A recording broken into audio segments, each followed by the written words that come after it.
All right, my beloved Madridistas, welcome back. Okay, I had to make this video. I had to put this video out because it was just driving me crazy. Listening to the Atletico supporters complain about the Julian Alvarez thing, and even the Barça supporters that come on my channel and try to suggest that somehow refs help us, which we all know is the exact opposite of the truth. I have to do something to address it, and we're going to do it today. I mean, unfortunately, we live in an age of lies, where lies are so easily propagated. I mean, we see it a lot in the world of politics, where somebody just repeats a lie over and over, and if you repeat it enough times, you can get people to believe it. I mean, sometimes people believe it because they want to believe it. Other times they believe it because, they kind of observe things superficially and don't really scrutinize things. So in any case, we need to dispel this. It's just absolutely, the audacity of these people to complain is incredible. So we're going to address it in this video. Do you know, when I was putting together the thumbnail for this video, I thought, let me just put photos of the times that the refs have screwed us over just this season, and I couldn't fit them in one thumbnail. I mean, there's like 10 other pictures I could have crammed in there because it's absolutely incredible. Every single week, the refs do something to harm us, and these people have the audacity to complain. So we're going to address it. We'll talk about Atleti first, and then the laundry list of shady crap that Barça has done the last few years. You're not going to believe how extensive it is. It's absolutely crazy. Okay, now before we get started, one more thing. I wanted to ask you guys a favor. My older son keeps telling me, he goes, you have such a cool channel, Papa, you should do a Twitch channel where you kind of do sort of watch-alongs, like commentary on away matches and things like that. I don't know if it's a good idea. I think it would be fun to do, but other people have said, oh, you should do a Patreon or something like that. So I don't know if you guys have any ideas in terms of if that would be fun or a good idea. Let me know. I really appreciate your feedback. So if you could take a second or two to give me your thoughts, that would be great. But anyway, let's talk about the audacity of these people to complain about refs to the one club that is the most damaged by refs week in and week out. So let's address. We'll start with Atleti and then move on to Barça's laundry list. Thanks for joining me. As always, let's get started.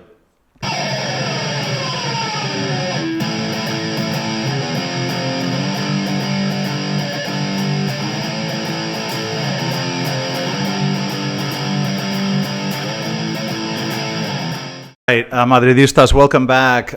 Okay, let's start with the Atleti complaints first of all, because if you put it in context, it's incredible to me that these people complain. Now, first of all, the Julian Alvarez thing. Let me just say that when I first watched it from the camera angle that on TV, it didn't look like the ball moved before Julian struck the ball, so I was a bit puzzled by the decision.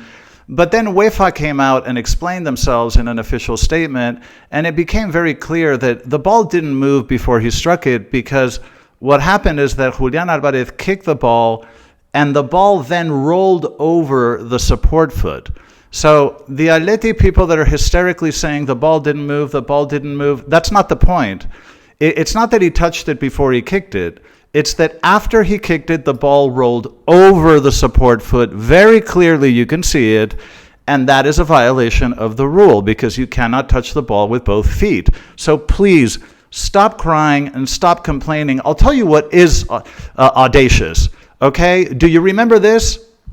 When Tchouaméni, literally 2 weeks prior to the Champions League matchup, in the Liga, Tchouaméni, there was a penalty against us where Tchouaméni did not even touch Lino. The VAR booth did not even show those images to the main ref, and that cost us 2 very, very valuable points. Do you remember that? Are you crying about that? Because that was disgraceful. Another thing you need to remember, Atleti supporters, do you remember this? The penalty on Rodrigo in the first leg? When I watched it in real time, I thought it was a penalty, because Rodrigo had already, and then when you watch it in slow motion, you see that they're clearly tugging on his arm, and he goes to ground after he had already gotten behind the defender. Why would you go to ground if you're already behind the defender? That was a penalty. I don't hear any crying about that. And what about the handball in the second leg? This was absolutely crystal clear. I thought it was incredibly clear when I saw it in real time. That's another penalty that should have been called that wasn't called. So, in the space of 3 weeks, 3 critical calls against us, and Atleti is complaining about something that wasn't even problematic. It wasn't even a violation of the rules because clearly the ball rolled over Julian Alvarez's support foot. So please, you have to, stop the crying with this. And by the way, the idea, so I've heard this from some Atleti supporters, the idea that UEFA would do anything to help Real Madrid is absolutely ridiculous, okay? Do you remember the Ballon d'Or that just happened very recently? Okay, the top contenders for the Ballon d'Or were Vini, Jude, Carvajal, and Toni Kroos.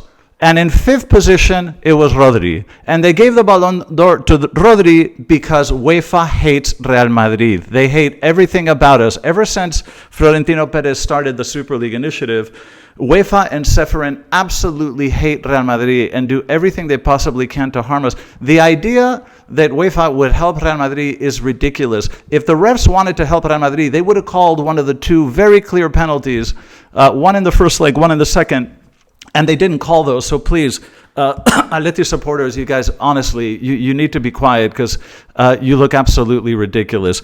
Okay, now let's move on to Barça, and this is a whole new level, okay? The Barça thing and shady business, it's like it's an entire universe in and of itself. You have everything from conflicts of interest, fiscal fraud, defamation, repeated violations of financial fair play rules, violation of the underage transfer regulations that FIFA imposes, cases of espionage, even organ trafficking, and of course, the greatest scandal in the history of sports, the actual direct bribing of refs. So it's a laundry list that's absolutely incredible. But let's look at some of these just for fun and to put things into context. We'll start with something kind of innocuous and build from there. Okay. Prior to the Qatar World Cup, Lewandowski got a red card in a match against, I think it was Osasuna. And there was a 3-match ban for Lewandowski. Now, Barça appealed it. The appeal was rejected. And so Barça did something very unusual. They went outside the federation and outside the Liga, and they went into the civil judicial court system. And they went to a civil judge who issued something called a cautelar. A cautelar in Spain means that you don't impose the punishment directly. You put everything on hold until the case is reviewed. And that buys you plenty of time. Well, Barça wanted Lewandowski to play the matches immediately after the Osasuna match because there were some important matches. So what they did is they got a judge, I don't know how, to issue a cautelar, and Lewandowski didn't actually comply with the 3-match ban until 3 months later, once they had already gotten past the matches they wanted him for. Okay, that's a slightly minor one, but let's move on because they get very, very juicy very, very fast. Okay, violation of financial fair play rules. 3 years ago, as you know, Barça has a massive problem with their salary. They have one of the most bloated salary budgets in all of European football. They pay incredible amounts in salary, and they're well over the limit. Now, 3 years ago, when Barça was supposed to register Koundé and Gavi, they didn't have the money. You need a certain amount of revenues to justify a certain amount of salaries. So what they said was that Barça studios had been sold for, I don't know if it was 50 or 100 or 200 million euros, and that that deal was complete, and therefore Barça had the money, and the Liga allowed them to register the players to play without actually verifying that Barça had received the funds. Well, fast forward 3 years later, Barça has yet to receive a penny for the sale of Barça Studios. They have not received a single penny, and yet those players are still playing. Now, the same thing happened this year. They buy Dani Olmo, and we get to December 31st, which is the date by which you have to prove all of your income sources in order to register players. Well, December 31st comes and goes, and subsequently, Barça, of course, Dani Olmo doesn't get registered because they couldn't prove they had the funds. And then they get another one of these cautelar things from a judge, and they're able to inscribe Dani Olmo with the excuse that somehow they sold VIP seats to the Qataris and that money was the money that they would use to inscribe Dani Olmo. That money has never arrived. This is the second time that La Liga and the Federation allow Barça to get away with registering players in violation of the financial fair play rules that every other club has to abide by. But not Barcelona. They kind of do whatever they want. Okay, now things get even juicier. Okay, now we're moving into the zone of conflicts of interest. Okay, number 3. There's a guy named Rhodes, who I've discussed on my channel before. This guy is not just a Barça supporter and socio, he's been on the board of directors, but he's also the owner of a company called MediaPro. Now, MediaPro owns all of the broadcasting rights of La Liga in Spain. But when I say all of the broadcasting rights, I mean everything. I mean the VAR booth, every frame that you see on TV, everything that you don't see on TV, everybody that works behind every single one of those cameras, and in the VAR booth, report to Rhodes. And do you know what Rhodes did 3 years ago when Barça was having financial problems? He lent Barça 100 million euros of his own money to Barça. You don't think that's a conflict of interest? I mean, can you imagine in the German league if they found out that the guy that owns all of the broadcasting rights and controls everything you see in the VAR booth, the cameras on the pitch, everything, and everybody that works for the broadcasting of those matches had given 100 million to Borussia Dortmund? Can you imagine this happening in the EPL? Okay, they would shut the league down, fire everybody, and start over. Well, not in Spain. This actually happened. And here, the press just hides it. They bury it. It's unbelievable. Okay, let's continue with conflicts of interest. Number 4. Do you wonder why the Super Cup is played in Saudi Arabia? Okay, well, I'll tell you why. Because while Piqué was an active player of Barça, and while Rubiales was the active president of the Football Federation in Spain, they had contacts in Saudi Arabia and thought, I have an idea. Let's create a company called Cosmo Sport, and let's move the Spanish Super Cup to Saudi Arabia. And instead of one match, we'll do kind of a multiple match system with like semifinals and a final. We'll move it to Saudi Arabia. And guess who gets a lot of the licensing fees for that broadcast? The company that was created by Piqué and Rubiales while they were active. One was a player in Barça, the other one was the head of the federation. Now, you don't think this is a conflict of interest? That the Super Cup, the location and the revenue of a Super Cup is owned and controlled by a Barça player and the head of the federation? I mean, this is incredible. This would never happen in any other country in the world. It's outrageous. I mean, people will go to jail for this stuff in other countries. Well, in Spain it happened, and nothing seems to be happening about it. I know that they're being investigated, but everything is so slow here. We'll see what happens. Okay, let's move on. Number 5. A violation of the rules relating to the transfer of minors. So when you go scouting for young kids for La Masia and stuff like this, there is a very clear rule. If a player is 16 years old and has a European passport, there's no problem. If a player is under 16, he needs his parents to move with him to the domicile when he moves to Barcelona. The parents must be there. Well, Barça was caught in violation of these rules to the point that in multiple violations, and they were suspended for 1 year from recruiting youth players because they were violating the rules of transfers of minors. I mean, anyway. All right, let's move on. Number 6. Now, this is just fiscal fraud. Now, do you remember the transfer between Juventus and Barça were swapping Arthur for Pjanic? I don't know if you guys remember this. Now, when you book the cost of a new player, you get to depreciate it over a few years. Whereas if you sell a player, you book the revenues all in 1 year. So, you know, the teams are incentivized to inflate the number of a transfer if it's convenient from an accounting standpoint. So Juventus and Barça agreed that the transfer value would be 76 million euros, which is obviously ridiculous because neither Arthur nor Pjanic are worth half of that. Okay, in Italy, they find out about this, and Juventus is very severely penalized. They were deducted 15 points, and it was a massive scandal all over Italy.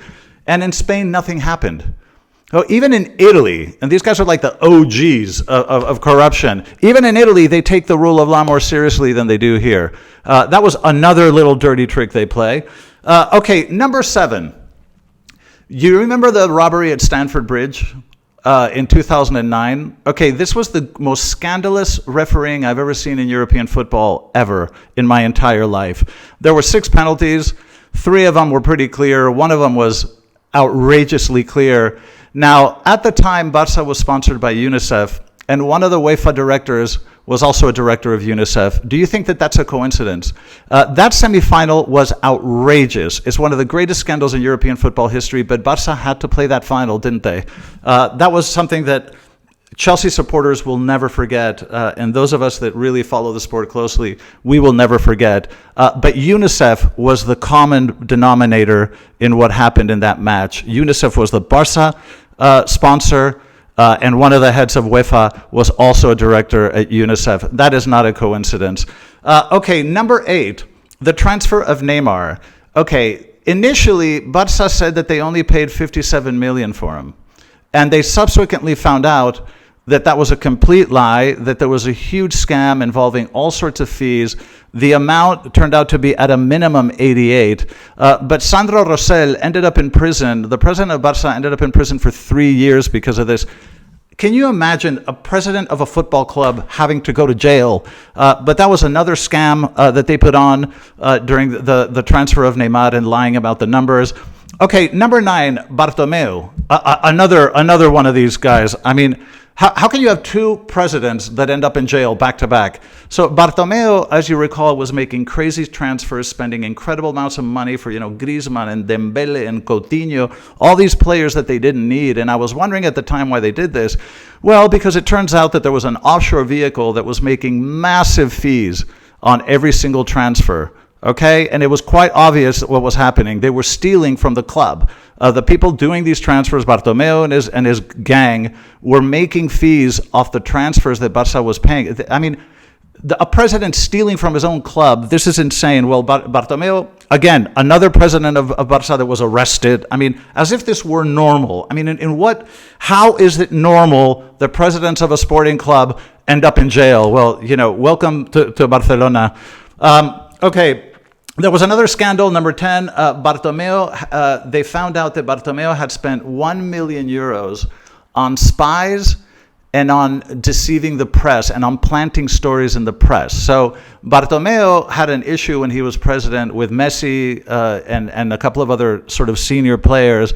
And in order to win the PR battle, Bartomeu actually hired spies to spy on the players, and he would pay journalists to plant stories in the press that were negative about the players and positive about him. So imagine that. A president that is paying money, the club's money, to win a PR battle against his own players. I mean, only in Barcelona does this stuff happen. Okay, number 11, Laporta. During his first presidency, he paid up to 2 million euros to spy on members of his own board. So the board of directors that are there, and they have a fiduciary responsibility to keep the president in check, and he paid up to 2 million euros to spy on his own board of directors. Where does this happen? Only in Barcelona. Okay, number 12, and this is insane. Do you remember Abidal, this player at Barcelona who needed a new liver? Well, Abidal got a new liver, okay? And the word at the time was that his cousin gave him his liver. Well, it turned out subsequently it was proven that Abidal's cousin did not give him the liver. To this day, nobody knows where the hell Abidal got his liver.